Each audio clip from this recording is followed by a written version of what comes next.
Manifestation ce mardi 28 janvier 2025 de la population dans les 4 coins de la ville de Kinshasa contre la situation sécuritaire dans la partie est de la RDC. Les Kinois ont exprimé leur ras-le-bol dans les rues de la capitale. Plusieurs actes de vandalisme ont été aussi observés lors de cette marche de protestation. Et à l'international, le gouvernement sénégalais a revu le système de commercialisation de l'arachide, sa principale source de devises étrangères du secteur agricole, afin de protéger les acteurs locaux. Mesdames et messieurs, bonsoir et bienvenue dans ce journal essentiellement consacré à la marche de protestation contre la situation sécuritaire dans la partie est de la RDC. Commençons avec cette actualité. Kinshasa a été en ébullition depuis la matinée de ce mardi 28 janvier 2025. Des manifestations ont eu lieu dans les 4 coins de la capitale congolaise, exprimant la colère de Kinois contre l'agression rwandaise, le soutien au FRDC et aux populations meurtries du Nord Kivu. Rosie Chioyo, Eli Kabea et Giscard Tamba. La capitale congolaise en ébullition. Dans la matinée de ce mardi 28 janvier, des manifestations spontanées ont éclaté à travers Kinshasa, exprimant la colère des Kinois contre l'agression rwandaise et en soutien au FARDC et aux populations meurtrières du Nord Kivu. Bruit ambiant, pneus brûlés, routes barrées, le riz était envahi par une foule en colère, scandant des slogans contre le Rwanda et son soutien aux groupes armés du M23. Peuple congolais parce que nous savons que la communauté internationale est derrière le Rwanda. Il y a un autre qui est manifester. Marche au bandi. Donc, il y a un autre qui est à l'est aussi là. Et qui vient à Moka la biso. Par rapport à l'est, ma famille, bitumba foto yo ntoto ke la solution to l'unité batika moko la biso makile tangi mingi yango to senga batika moko la biso Kagame abima atika. Les manifestants déterminés ont également exprimé leur ras-le-bol face à l'inaction et à la passivité de la communauté internationale qu'ils accusent de fermer les yeux sur une agression désormais largement reconnue. Dans tout l'accès toza na kanda makasi un pays le roi Rwanda bakoyi komone la biso ata mukete 2 ans DG. Les autorités congolaises ont tenté de contenir la situation, mais la tension a été palpable avec des scènes de chaos dans plusieurs quartiers. Les Kinois frustrés et inquiets ont ainsi pris la rue pour dénoncer non seulement l'agression du Rwanda, mais aussi l'indifférence de grandes puissances internationales face à la souffrance de leur peuple.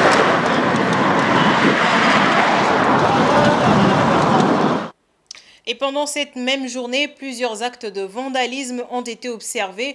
Des ambassades ont été saccagées, des supermarchés pillés. Et pour faire face à cette situation explosive, la police a été déployée pour encadrer les manifestants, protéger les populations et leurs biens, ainsi que sécuriser les institutions et les corps diplomatiques. Rachel Missenga. Certains manifestants ont profité de la situation pour attaquer et vandaliser certaines représentations diplomatiques jugées hostiles au Rwanda ou proches à ces pays agresseurs de la RDC. L'ambassade de France a vu ses murs incendiés, tandis que celles de l'Ouganda et du Rwanda, perçues comme soutenant le M23, ont été saccagées et pillées. L'ambassade des États-Unis, quant à elle, a été épargnée et les manifestants s'y sont contentés de manifester pacifiquement devant ses portes. Face à cette situation explosive, les autorités congolaises ont déployé un dispositif de sécurité renforcé pour la ville. Le commissaire divisionnaire adjoint Blaise Kilimbalimba a été chargé de coordonner l'opération visant à rétablir l'ordre. Il faut noter que ce sont des manifestations spontanées. La police, dès qu'elle a appris la nouvelle, elle s'est déployée.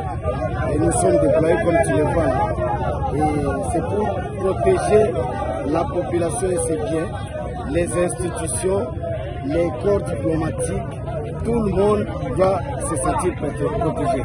C'est ça la mission de la police. Cette manifestation a non seulement révélé la colère croissante des Congolais face à la situation sécuritaire dans l'Est, mais aussi la défiance grandissante envers la communauté internationale jugée trop passive face à ce qu'ils considèrent comme une agression continue du Rwanda et de ses alliés du M23.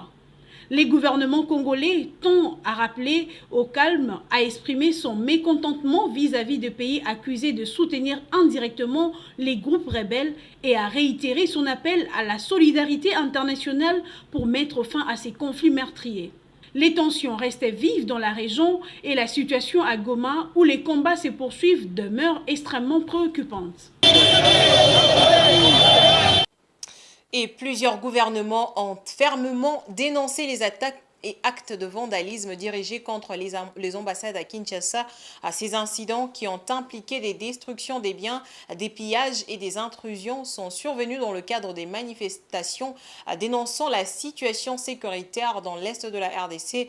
Dans un communiqué publié ce mardi, le gouvernement congolais a, par l'intermédiaire de la ministre des Affaires étrangères Thérèse Kaikwamba Wagner, qui a reconnu les incidents, exprimé ses regrets et assuré que des mesures urgentes étaient en cours pour rétablir l'ordre.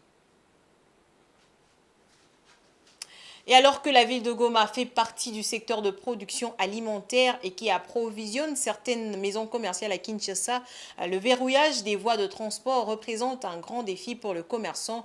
Face à cette situation, ces derniers expriment leurs inquiétudes et demandent l'intervention du gouvernement congolais le plus vite possible. Rosie Thioyo et Giscard Tamba. Depuis dimanche 26 janvier, les voies aériennes et lacustres sont verrouillées et il ne peut y avoir aucune entrée et sortie. Les commerçants qui exploitent des marchandises venant de la ville de Goma se trouvent en incapacité. Pour la plupart, la majeure partie de leurs marchandises sont importées de Goma. Tel est le cas pour l'alimentation des Kivu. Moi, je suis agent de la Kivu. Nous, comme je l'ai souligné en amont, nous sommes une alimentation du Kivu et tout ce que nous vendons nous vient du Kivu. Et donc, comme il y a la guerre à l'est du pays, précisément, on a pris la ville de Goma ce matin. Nous souffrons déjà, c'est une guerre économique. Pour nous, nous apprisonner en Gombe, il y a les Gombe, donc la viande de vache, il y a la viande de chèvre, il y a du lait, il y a des fromages, beaucoup de choses là. Nous approvisionner, ça sera vraiment quasi impossible parce que... Cette situation représente une difficulté énorme pour les commerçants de pouvoir s'approvisionner et ils demandent au gouvernement congolais d'agir le plus vite possible. Parce que là, vous avez demandé s'il y a juste un stock, là où on a mis une marchandise. Pour nous, bon, on a un petit stock, mais d'un moment à l'autre, ça pourra juste se finir. Et là, ça nous demande de s'approvisionner de plus à l'est. Mais comme il y a la guerre, il faut que l'État agisse le moment le plus tôt possible. Merci. La ville de Goma produit la majeure partie d'aliments consommés en République démocratique du Congo, tels que du fromage, des saucisses, de la viande fraîche, des haricots, du lait frais et autres. Et interdire son accès serait priver la population quinoise de manger sain, mais aussi mettre au chômage certains commerçants. La situation sécuritaire dans la partie est de la RDC, on en parle ici sur ce plateau. Quelle retombée sur l'économie nationale? Dieudonné Bonali, intervenant dans ce journal. Bonsoir à vous. Bonsoir Damani Mujinga. Alors la ville de Goma est paralysée depuis le débordement des terroristes du M23. Quelles sont les conséquences économiques de cette guerre? Bon, je vais d'abord planter les décors d'Amani Mujinga. La ville de Goma, c'est le chef-lieu de la province du Nord Kivu. Et le Nord Kivu fait partie du Grand Kivu, qui est composé du Nord Kivu, du Sud Kivu et de la province voisine d'Imaniema. Cette partie de la République démocratique du Congo a toujours été considérée depuis la nuit des temps comme les greniers agricoles de la République. À cela s'ajoute la province, la Grande Orientale, et puis les Grands Équateurs. En réalité, c'est les poumons agricoles de la République démocratique du Congo. C'est la partie de la République démocratique du Congo où on trouve les terres les plus fertiles. Donc vous n'avez pas besoin de mettre des engrais chimiques pour y planter n'importe quel culture, contrairement à d'autres régions du pays, comme de Kinshasa, où on trouve une partie de la terre qui est déjà polluée avec les matières plastiques et puis les sachets. Goma produit des produits de grande consommation, des produits très prisés par la masse, que vous soyez nanti ou pauvre. Vous avez vu dans les reportages qui a été réalisé par l'un de nos reporters, on parle des fromages, qui est de grande qualité, qui n'a rien à envier ou à comparer avec les fromages produits en Europe. Vous avez des laits liquides, pas en poudre, des laits liquides frais, provenant des cheptels, des activités agro-pastorales, détenues par des grandes familles reconnues dans les pays, comme on trouve dans les pays scandinaves ou des régions tempérées en Europe. Vous avez les haricots, vous avez les pommes de terre, vous avez la viande fraîche, vous avez aussi les fameux poissons fumés, salés de Vichumbi. Et voilà, vous avez les saucisses de Goma qui remplissent les grands rayons des supermarchés ici à Kinshasa et dans les grandes villes du pays comme Lubumbashi et Kolwezi. Goma, c'est aussi actuellement, Goma a volé la vedette à Kisangani. Goma, c'est devenu presque notre troisième capitale économique après Kinshasa et Kolwezi. Bon, là, je parle des grands Katanga, quand les Katanga faisaient encore un. On parlait de Kinshasa, Lubumbashi. Mais actuellement, si vous citez Kinshasa, Lubumbashi, Kolwezi, en 4e ou 3e position, vous avez Goma. Si les plans aussi aériens, Goma, c'est notre hub aérien. Après l'aéroport international d'Njili, l'aéroport Njili à Kinshasa, l'aéroport international de la Luano à Lubumbashi, Goma vient en 3e position comme hub de transport aérien qui permet de désenclaver, qui joue le rôle un peu de relais ou de transit pour la partie orientale dans la région des grands lacs africains. Si nous perdons Goma aujourd'hui, parce que nous avons déjà perdu des villes et localités environnantes comme Bunagana et des grands postes frontaliers comme Kassindi et Bunagana que j'ai cité, si nous perdons Goma, Goma a la grande barrière qui mène vers la ville frontalière de Gisenyi, pour y passer, si tous les commerçants payent les droits des douanes et autres taxes qui nous génèrent des revenus et qui sont comptabilisés dans les comptes du budget général de notre nation. Si nous perdons Goma, ça sera un coup dur pour les trésors publics, un coup dur aussi pour les affaires. Je termine par dire que la province du Nord Kivu fait partie du top 10 des provinces les plus riches de la République démocratique du Congo, non seulement à cause d'Amani Mujinga, des activités agro-pastorales qui s'y déroulent, mais à cause du riche potentiel minier. Dans la province du Nord Kivu, nous trouvons aussi quelques entreprises minières et puis beaucoup de coopératives minières qui pililent, qui payent des taxes et impôts aux divers services de l'État. Vous avez la SAEMAP, vous avez les CTCPM, vous avez des taxes dues à l'État congolais en général. Bref, nous avons beaucoup intérêt en tant que population, en tant que nation, en tant qu'armée, en tant qu'État, de ne pas perdre, de ne pas laisser tomber la ville de Goma comme nous l'avons vécu il y a 5 ans, 10 ans. Voilà, il faut défendre Goma. Voilà, Dieudonné Bonali, vous avez parlé tout à l'heure que vous avez dit que la ville de Goma contribuait énormément au trésor public. Alors, à quelle hauteur est cette contribution au budget de l'État?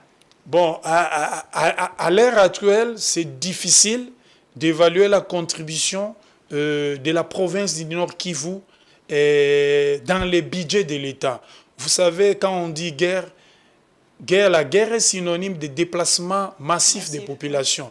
Et dans ces groupes-là de déplacés, vous trouvez des cultivateurs, vous trouvez des propriétaires de grandes plantations, vous trouvez des grands éleveurs, vous trouvez des femmes maraîchères, vous trouvez aussi des propriétaires de coopératives. Avec ces déplacements, cela veut tout simplement se dire arrêt de la production. C'est pour cela que vous constatez la production en ce qui concerne certaines filières, par exemple les cafés, les cotons, les haricots, les poissons, a baissé. Mais par contre, la production minière est en hausse à cause des activités illégales qui s'y déroulent. Et c'est ce qui constitue le cheval de bataille du gouvernement souminois qui est géré par les ministres Kizito et Pakabomba. Et l'autre conséquence, c'est quoi? il y a certains produits très prisés sur les marchés, sur toute l'étendue de la République. Je prends l'exemple de Kinshasa. Nous tous, nous aimons les haricots de Goma. Nos mamans disent que ça ne dure pas sur le feu quand ils font les préparer. Je crains que si, je ne dis pas que la ville va tomber, la ville, selon les porte-parole de l'armée, est tenue présentement à raison de 80 à 90% par les forces loyalistes, les FARDC que nous félicitons. Nous appelons même au gouvernement de s'occuper d'eux, parce que résister, défendre une ville, ça demande aussi de l'eau, de la nourriture, ce sont des humains, ils doivent manger. Si jamais nous perdons cette ville, il y a risque que ces produits puissent connaître une flambée. Il y aura augmentation de ces produits sur les marchés, principalement les haricots et la pomme de terre. Voilà, merci à vous Dieudonné Bonali pour votre intervention. Merci aussi de vous pour l'invitation. Je suis peiné. Je rappelle que je suis un natif de l'Est.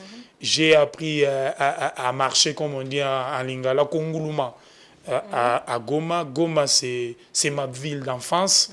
Et je serai parmi les premiers Congolais à pleurer si jamais cette ville tombe. Mais je fais confiance à notre armée et les nouvelles du front sont bonnes.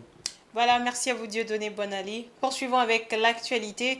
Sous la demande du président de la République démocratique du Congo, une réunion du Conseil de sécurité de l'ONU est prévue ce mardi 28 janvier sur la situation sécuritaire à l'Est. La réunion se tiendra à 15h, heure de New York, et 21h, heure de Kinshasa. Patience Lokeke.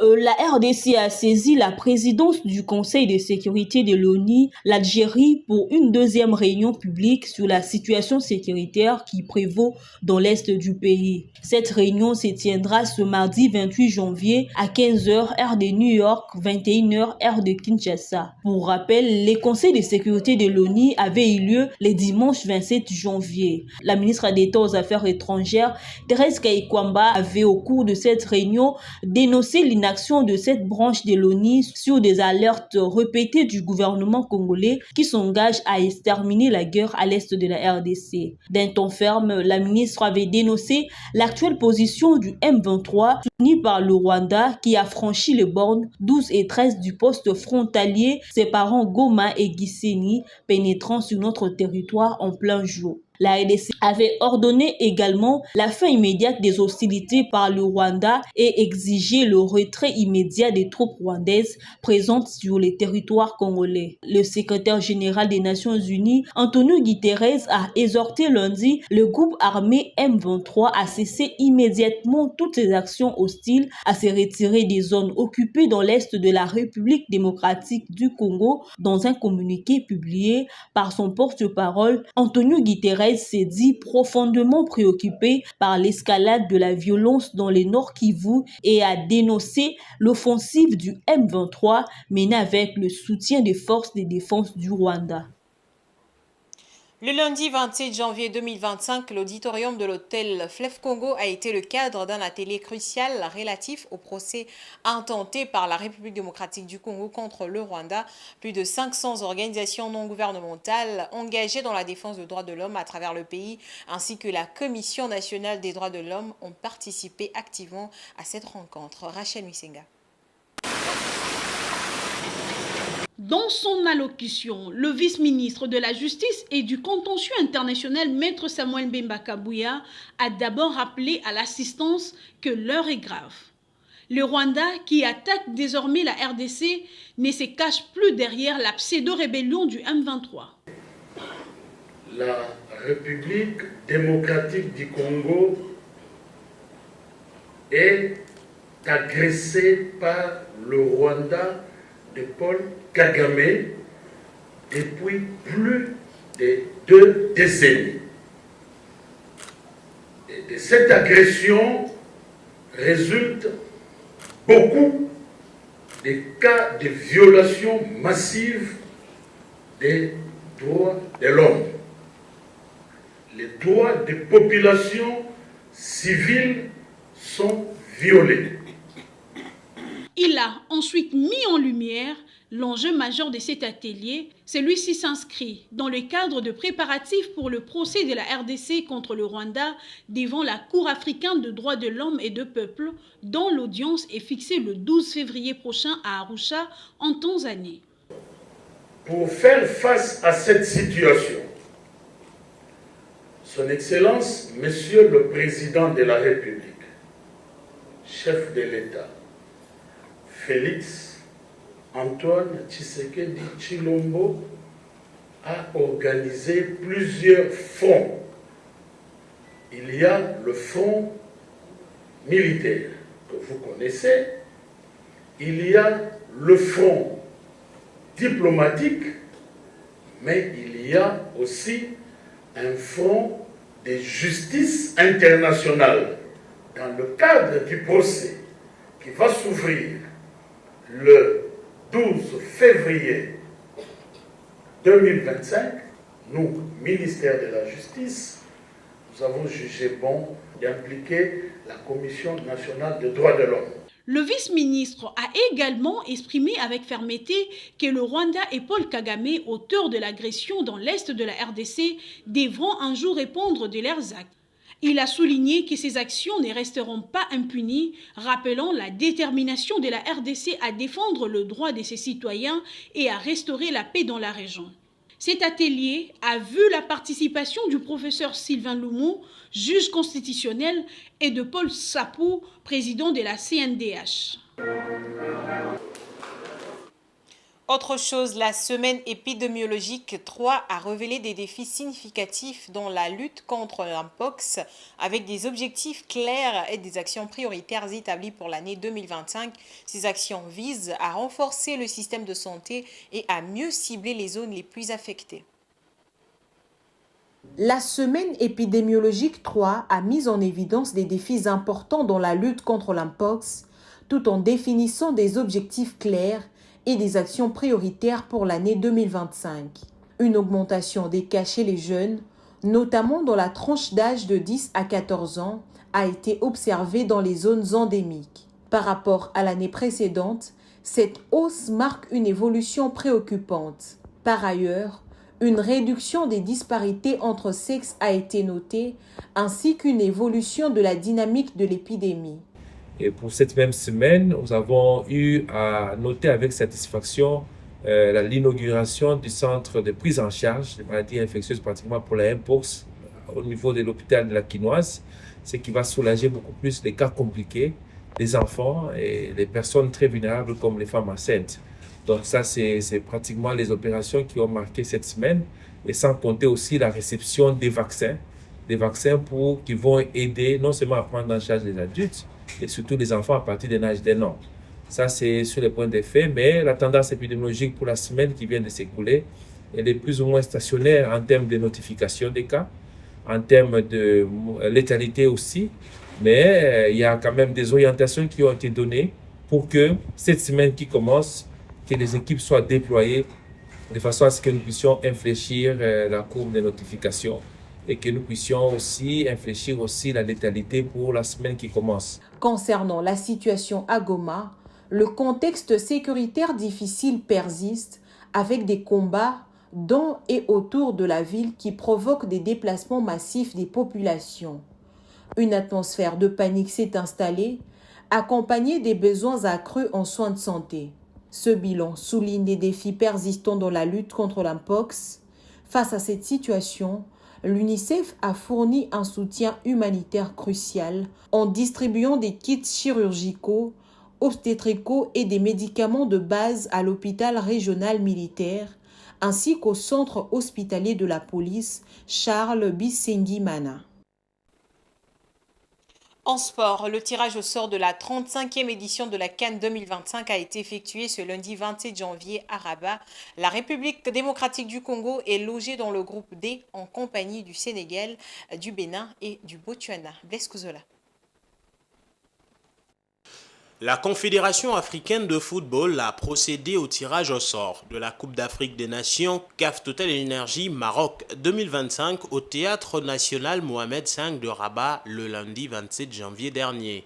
La République démocratique du Congo est logée dans le groupe D avec le Sénégal, vainqueur de la CAN 2021, le Bénin et les Botswana. Les équipes ont été réparties en 6 groupes de 4 nations pour le tournoi final prévu du 21 décembre 2025 au 18 janvier 2026 dans 6 villes hôtes et 9 stades au Maroc. Le Maroc, pays hôte, est en tête du groupe A. Il affrontera le Mali, la Zambie et les Comores dans ce qui semble être une poule très disputée. L'Égypte, cette fois championne d'Afrique, affrontera dans le groupe B un trio d'équipes d'Afrique australe, à savoir l'Afrique du Sud, médaillée de bronze à la dernière CAN, en Côte d'Ivoire, l'Angola et les Zimbabwe. Dans le groupe C, le Nigeria affrontera la Tunisie et les duos est-africains composés de l'Ouganda et de la Tanzanie qui seront les co-organisateurs de la CAN 2027. L'Algérie, vainqueur en 2019, affrontera le Burkina Faso, la Guinée équatoriale et les Soudans dans un groupe E intéressant.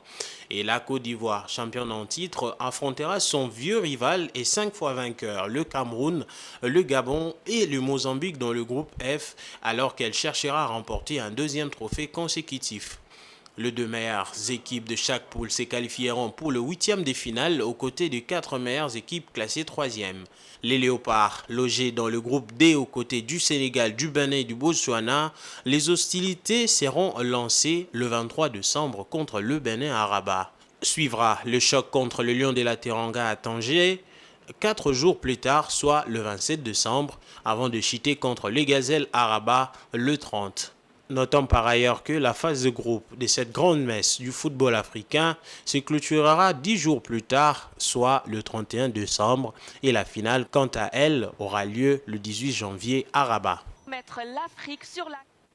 Et l'information vient de nous parvenir. Le gouverneur de la ville de Kinshasa, Daniel Bumba, a interdit tout mouvement de protestation contre la situation à l'est de la RDC prévue dans les prochains jours. C'est avec cette information que nous transitons vers la page internationale.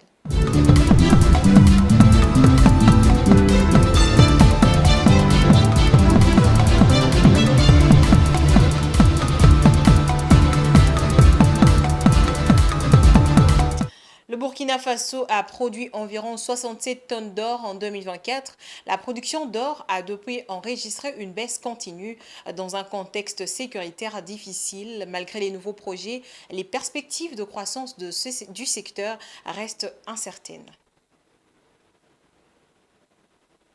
Attendue sans accroc, la campagne de commercialisation 2024-2025 est désormais une source d'inquiétude majeure tant pour le huilier que pour le producteur.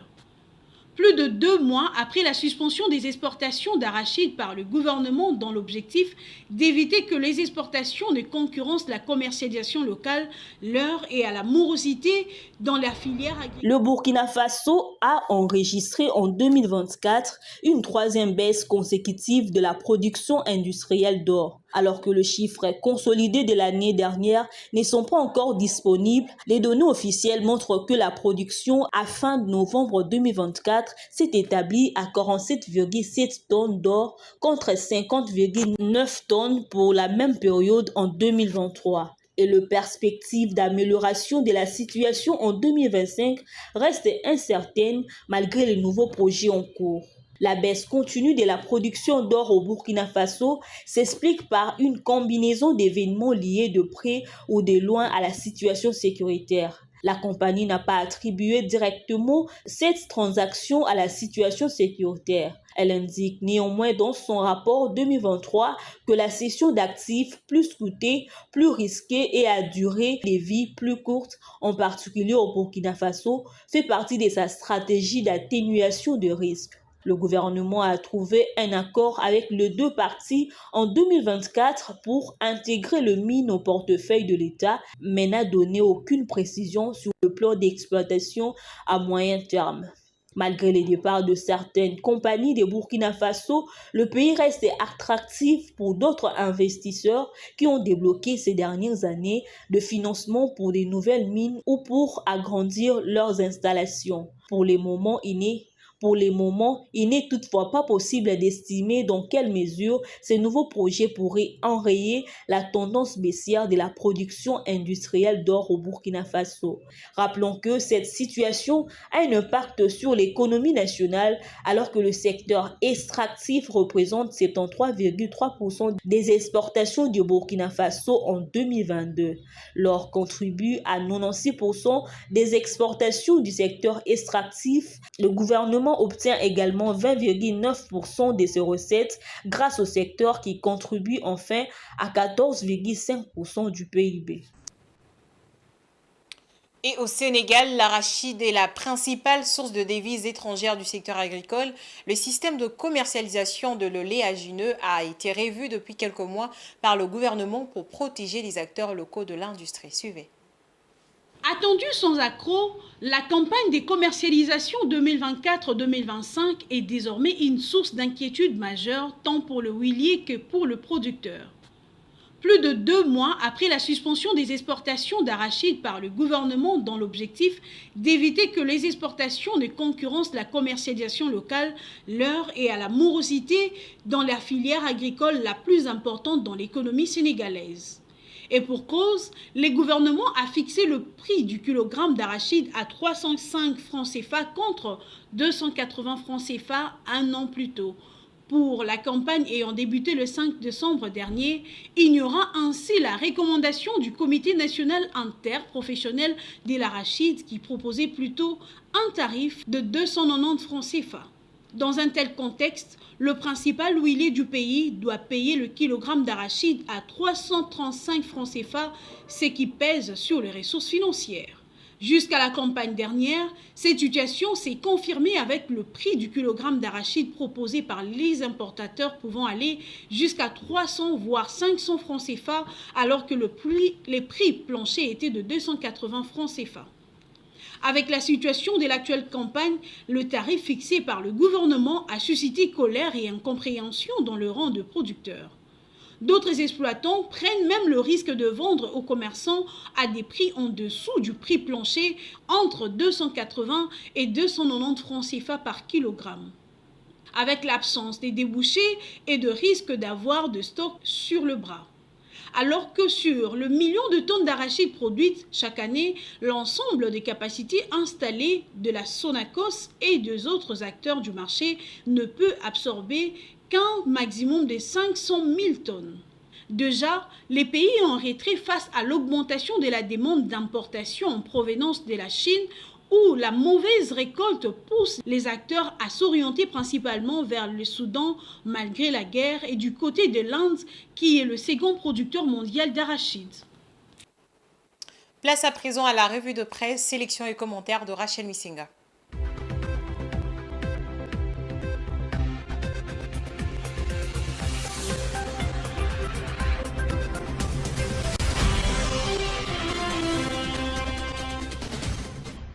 Mesdames et messieurs, bonsoir et bienvenue à cette revue de presse consacrée à l'agression de la RDC par le Rwanda et ses supplétifs du M23.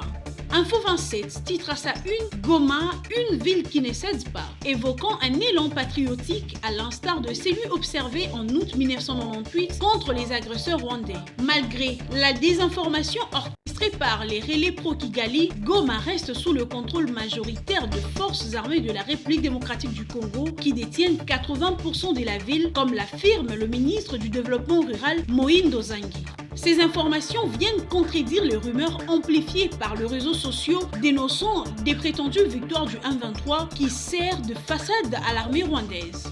La référence plus rapporte également que le FARDC, accompagné de Wazalendo, ont repris le 27 janvier la station provinciale de la radio-télévision nationale occupée depuis le matin par l'armée rwandaise et ses alliés. Dans un rappel solennel, Patrick Mouyaya a tweeté « Nous appelons tous les Congolais, où qu'ils soient, à se mobiliser pour soutenir nos compatriotes du Nord Kivu, nos FARDC et les commandants suprêmes. Aucun centimètre de notre territoire ne sera cédé. » encourageant à une mobilisation générale comme le rapporte la tempête de tropique. De son côté, l'église du Christ au Congo, citée par Forum des As, a exprimé sa vive inquiétude face à la dégradation de la situation sécuritaire et humanitaire dans le Nord Kivu, notamment à Goma. Le diocèse de Goma a exhorté ses fidèles à rester chez eux jusqu'à ce que la situation se stabilise. La prospérité souligne que les Congolais attendent des sanctions contre le Rwanda, l'agresseur de leur pays, après les réunions d'urgence convoquées à Addis Abeba et New York concernant l'Est de la RDC. Dans une tribune publiée par le Phare, Thierry Mosenepo compare Paul Kagame à Adolf Hitler, soulignant des similitudes troublantes dans leurs méthodes d'agression. Kagame, comme Hitler, a ignoré les lois internationales et les frontières de la RDC, et sa politique d'agression militaire et d'exploitation illégale des ressources congolaises a causé de massacres. Cependant, tout comme Hitler a échoué à Stalingrad, Kagame devra également faire face à sa défaite. Le président Félix Tshisekedi, avec détermination, a assaini le rang de l'armée nationale et lancé de réformes courageuses pour renforcer la défense du pays, faisant de la RDC un rempart face à l'agression rwandaise. Fin de cette revue de presse, merci de votre attention et à bientôt.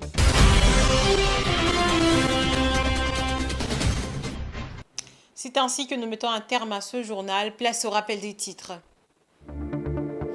Manifestation ce mardi 28 janvier 2025 de la population dans les 4 coins de la capitale Kinshasa contre la situation sécuritaire dans la partie est de la RDC. Les Kinois ont exprimé leur ras-le-bol dans les rues de la ville de Kinshasa. Plusieurs actes de vandalisme ont été aussi observés lors de cette marche de protestation. Et à l'international, le gouvernement sénégalais a revu le système de commercialisation de l'arachide, sa principale source de devises étrangères du secteur agricole, afin de protéger les acteurs locaux. Ce journal est terminé, mesdames et messieurs. Merci à vous de l'avoir suivi et bonne suite de programme sur votre chaîne Géopolis Télévision. Au revoir.